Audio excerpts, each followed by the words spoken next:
অধিকাংশ বাচ্চারা বদনজর এবং বিভিন্ন খারাপ জিনের প্রভাব তাদের মধ্যে থাকে। নবীজি সাল্লাল্লাহু আলাইহি ওয়াসাল্লাম 3টা আমল শিখাইছেন, এই আমল করলে ওই বাচ্চা ইনশাআল্লাহ সুস্থ হবে। এইগুলো আমল বাপ মার শেখা লাগবে, এইগুলো আমল না শিখে বিয়েই করবেন না, আপনি বাপ মা হওয়ার যোগ্যই হন না।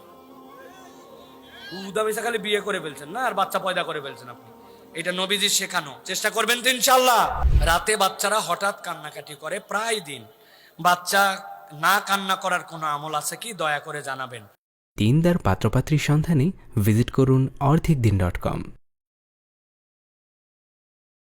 প্রিয় ভাই এবং বোনেরা, আমাদের অনেক বাচ্চা কাচ্চায় আছে যাদের বাচ্চা কাচ্চারা অনেক সময় কান্নাকাটি করে। প্রথম কথা হচ্ছে, নবী করিম সাল্লাল্লাহু আলাইহি সাল্লাম উম্মতকে নির্দেশনা দিয়েছেন তোমরা ট্রিটমেন্ট করো, ডাক্তার দেখান।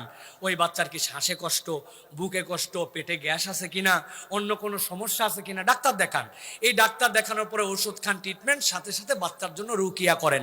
অধিকাংশ বাচ্চারা বদনজর এবং বিভিন্ন খারাপ জিনের প্রভাব তাদের মধ্যে থাকে। নবীজি সাল্লাল্লাহু আলাইহি ওয়াসাল্লাম 3টা আমল শিখাইছেন, এই আমল করলে ওই বাচ্চা ইনশাআল্লাহ সুস্থ হবে। একটা আমল বাপ মায়ের জন্য, বাচ্চা যে ঘরে থাকে সন্ধ্যার সময় মাগরিবের আজানের আগ মুহূর্তে, ঠিক মাগরিবের আজানের আগ মুহূর্তে খুব সতর্কতার সাথে বিসমিল্লাহ বলে ওই দরজা জানালাগুলা লাগাই ফেলতে হবে, পর্দাটা টেনে দিতে হবে।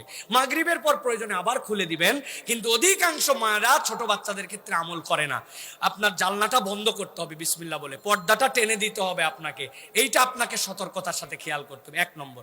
2 নম্বর, নবী করিম সাল্লাল্লাহু আলাইহি ওয়াসাল্লাম একটা আমল শিখাইছেন, ওই বাচ্চাকে বিসমিল্লাহিল্লাযী লা ইয়াদুররু মা ইসমিহি শাইউন ফিল আরদি ওয়ালা ফিস সামা, এই দোয়াটা পড়বেন, পড়ে ওই বাচ্চার গায়ের মধ্যে ফু দিবেন। এইটা হচ্ছে আপনার সকাল সন্ধ্যার আমল। এইটা করে দিলে আল্লাহ নবী বলছেন তার গা বন্ধ হয়ে গেল, কোনো জিন শয়তান তার ক্ষতি করতে পারবে না। সুবহানাল্লাহ বলেন। 3 নম্বরে তার জন্য আমল, সকালবেলা সূরা ইখলাস, সূরা ফালাক, সূরা নাস, আউযুবিল্লাহি বিসমিল্লাহ সহ পড়বেন, পরে হাতের মধ্যে ফু দিবেন। ফু দিয়ে ওই বাচ্চার সামনে থেকে এরকম করে গামস করে দিবেন। আবার ইখলাস, ফালাক, নাস ফু দিবেন, সামনের থেকে এরকম করে গা বন্ধ করে দিবেন। আবার ইখলাস, ফালাক, নাস ফু দিবেন, এরপর এটা বন্ধ করে দিবেন। এইটা করবেন। আর একটা আমল অনেকে বলে সরিষার তেল আছে না, ওই সরিষার তেলের মধ্যে সূরা ফাতিহা 7 বার করে ফু দিবেন, দিয়ে 7 জায়গায় লাগাবেন। ওই তেলটা নিবে মাথার তালুতে একটু লাগাই দিবে, এরকম করে নখে নিবে, 2 কানের মধ্যে লাগাই দিবে। কয় জায়গা হলো? 3 জায়গা। কি রে ভাই, ভুল হিসাব করেন কেন? মাথা, 2 কান, কয় জায়গা? এরপরে আবার একটু তেল নিবে, 2 নাক, কয় জায়গা? 5 জায়গা। এরপরে নাভি আছে না, নাভি, এই নাভিতে একটু দিবে। আর যদি মনে করে যে ওই বাচ্চার জন্য বৃদ্ধাঙ্গুলির যে 2 মাথা আছে, পায়ের 2 মাথায় দিবে। সূরা ফাতিহা 7 বার করে পানিতে ফু দিবে, তেলে দিয়ে এইটা দিবে।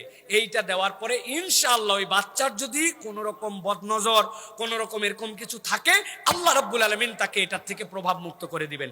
আর এই দোয়াটা মুখস্থ করে রাখবেন, আউযু বিকালিমাতিল্লাহি তাম্মা ওয়া মিন শাইতানিন হাম্মা ওয়া মিন কুল্লি আইনিন লাম্মা।